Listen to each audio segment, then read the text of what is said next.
ዓለማችን በፍጥነት እየተጓዘችበት ያለው የዲጂታል ጉዞ አስፈሪነቱ ቀጥሏል። መጽሐፍ ቅዱሳዊ ትንቢቶችም ከምን ጊዜውም በላይ በግልጽ እየታዩ መጥተዋል። ምድራችን በሳይንስ በቴክኖሎጂና በጦርነት ዙሪያ ያስተናገደች ያለችው ርኩሰት ለጆሮ የሚከብድና አረታደገን የሚያስብሉ የሆኑ ነው። መጽሐፍ ቅዱስ ሰዎች ሁሉ በአንድ ስርዓት በሙሉ ቁጥጥር ስር እንደሚገቡ ይናገራል። ያ የቁጥጥር ስርዓትም የሚደረገው ማን ሊገዛ ወይም ማን ሊሸጥ እንደሚችል በመወሰን ነው። ለዚህ ጉዞ ማስጀመሪያ በሚመስል መልኩ ሁሉም ሀገራት እጅግ የተራቀቀ የአርቲፊሻል ኢንተለጀንስ ቴክኖሎጂ ውጤት የሆነውን ዲጂታል አይዲ በስፋት እየተጠቀሙ ነው። መጽሐፍ ቅዱስ አደገኛ የሆኑ ማሳቻዎች እንደሚመጡና ውሸቱን ከእውነት ለመለየት አስቸጋሪ የሚሆንበት ሁኔታ እንደሚመጣ ተናግሯል። አሁን እየኖርንበት ያለው ጊዜ የመጽሐፉ ትንቢት በጋድ እየታየ ያለበት ሆኗል። በሶሻል ሚዲያው የሚሰራጩ ጉዳዮች እውነቱን ከሐሰት ለመለየት በሚከብዱ የኤአይ ውጤቶች ተጥለቅልቋል። በየቀኑ የሚወጡ አስገዳጅ ህጎች ህዝቡን ወደ ጥልቁ ሲስተም ለመጨመር የሚደረጉ ሩጫዎች እየሆኑ የሰው ልጅ ተጨንቋል። ከጣት አሻራ የጀመረው የአይዲ መረጃም ማንነትን መለየት ወደሚያስችለው ዲኤንኤ መድረሱ ጉዳዩን አሳሳቢ አድርጎታል። የዲጂታል ጉዞው ፍጥነትም የህዝቡን ፍርሃት እያናራው ይገኛል። ይህ እየሆነ ባለበትም የዚህን እንቅስቃሴ አደገኛነትን ያጋለጠ ክስተት ተፈጥሯል። ትንቢቱም በጋር ተፈጽሟል። ለመሆኑ ይህ የዘመን ፍጻሜ ላይ መሆናችንን ያረጋገጠው ክስተት ምንድነው? የአውሬው ዓላማን ለመፈጸም እየተወሰዱ ያሉ አስፈሪ ውሳኔዎችስ የትኞቹ ናቸው? ሀገራችን እያካሄደች ያለችው የዲጂታል ጉዞ ለመዘመን የሚደረግ ጥረት ወይስ የጥልቁን እንቅስቃሴ ለመከተል የሚያስችል ሰይጣናዊ ተግባር? ሁሉንም በዝርዝር እንመለከታለን። ሰላም ጤና ይስጥልን ውድ የአማርያ ቲዩብ ቤተሰቦች እንደምን ቆይታችኋል? በዛሬው መሰናዶ ሀገራችንን ጨምሮ ዓለም ስለገባችበት የዲጂታል ስርዓት አንስተን ዓላማውን ልንቃኝ ወደናል። መጽሐፍ ቅዱስ ስለዚህ ጉዳይ አስቀድሞ የተናገረውን በማንሳት ከትንቢቱ አንፃር ዘመናችንን እንመለከታለን። እናንተም ቻናሉን ሰብስክራይብ በማድረግ ቤተሰብ እየሆናችሁ ቪዲዮን ላይክ እና ሼር በማድረግ እስከ መሰናዶ ፍጻሜ አብራችሁን ቆዩ።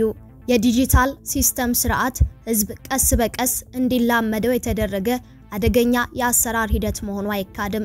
ቀለል ባሉ የህይወት አቅል ተግባራት የተጀመረው ይህ ስርዓት አሁን ላይ መውጣት የማይቻልበት አስገዳጅ ሁኔታ ውስጥ ወደ መገኘት አድርጓል። በተለይም የዲጂታል አይዲ ጉዳይ የግለሰብን ማንነት በቀላሉ ለመለየት የሚያስችል ዘመናዊ መታወቂያ ነው በሚል ቢጀመርም አሁን ላይ ግን ቀስ በቀስ ዓላማው እየተገለጠ መጥቷል። ከሰሞኑም ጀርመን ላይ ስቶፕ ዲጂታል አይዲ በሚል የተካሄደው ከፍተኛ የህዝብ ተቃውሞ አይዲው ማንነትን ከመግለጽ በስተጀርባ አደገኛ ዓላማን ያነገበ ወጥመድ መሆኑን አሳይቷል። ከዚህም ተቃውሞ ማግስትም በቪየትናም ህዝቦች የዲጂታል አይዲን ካልያዙና የባዮሜትሪክ መረጃዎችን ካላሟሉ በሚል ከ200 ሚሊዮን በላይ የሚሆኑ ሰዎች የባንክ አካውንታቸው መዘጋታቸው ነው የተሰማው። ይህም ህዝብን ለመቆጣጠር ከሚያስችለው የባዮሜትሪክ መረጃን መሰረት ያደረገ ሲሆን ይህ ጉዳይ መላ ዓለምን አስደንግጧል። ከዚህም ባሻገር ዓለምን በአንድ ልጓም ለመምራት ታስቦ እየተሰራ ያለው ስርዓት ወደ ስራ መግባቱን ያመላከተ ጉዳይ በመሆኑ ህዝብ ውስጥ ፍርሃት እንዲነግስ አድርጓል። ይህ እንቅስቃሴ በባንክ ብቻ የሚያበቃ ሳይሆን በቀጣይም በህክምና ተቋማት፣ በንግድ ቦታዎች፣ በትራንስፖርት እንዲሁም በማህበራዊ አገልግሎቶች ላይ ተግባራዊ እንደሚሆን እየተነገረ ነው። በእነዚህ አገልግሎቶች ላይ ተግባራዊ የሚሆነው የዲጂታል አይዲም የሰው ልጅን እያንዳንዱ እንቅስቃሴ በቁጥጥር ስር ስለሚሆን እንደ እንስሳ ህግ ተቀባይ ብቻ የሚሆን ፍጥረት ያደርገዋል። ይህም ፈጣሪ ሁሉን እንዲገዛ ዓለምን እንዲያስተዳድር የሾመው ሰው በሌላ አካል ቁጥጥር ስር ይወድቃል ማለት ነው። በመጽሐፍ ቅዱስ የዮሐንስ ራእይ ምዕራፍ 13 ቁጥር 7 ላይ አውሬው በሁሉም ጎሳዎች፣ ህዝቦች፣ ቋንቋዎችና ህዝብ ላይ ስልጣን ተሰጥቶታል ይላል። ይህም የዓለምን ህዝብ በአንድ መንግስት ጨፍልቆ እንዲገዛ የሚደረግበት ሁኔታ ነው። መጽሐፍ እንደሚነግረንም ቋንቋ፣ ጎሳ ሳይለይ ህዝብን አንድ አድርጎ የሚገዛው አውሬ ለዚህ ተግባር ህዝብን ሁሉ ወደ አንድ ጎሬ የሚሰበስብለት ሲስተም ያስፈልገዋል ማለት ነው። ይሄ ደግሞ የዲጂታል አይዲ ሆኗል። የዲጂታል አይዲ ለማግኘት የሚሰጡ የባዮሜትሪክ መረጃዎች ማንነታችንን የሚገልጹ ወሳኝ የሚባሉ መረጃዎች ናቸው። አንዳንዶች ጋር ያለው የባዮሜትሪክ መረጃ እንደውም ዲኤንኤን ለመለየት የሚያስችል የማይክሮቺፕ የተቀበረበት እንደሆነም ተሰምቷል። በቀጣይ ደግሞ ይህ ማይክሮቺፕ ቴክኖሎጂ በሰው አካል ላይ ይቀበራል የሚል መረጃም እየተሰራጨ ነው። በዮሐንስ ራእይ እንደተቀመጠው በቀኝ እጃቸው ወይም በግንባራቸው ምልክት እንዲቀበሉ ሁሉም ታናናሽና ታላላቅ ባለጠጎችና ድሆች ነፃ አውጪዎችና ባሪያዎችም ያስገድዳል።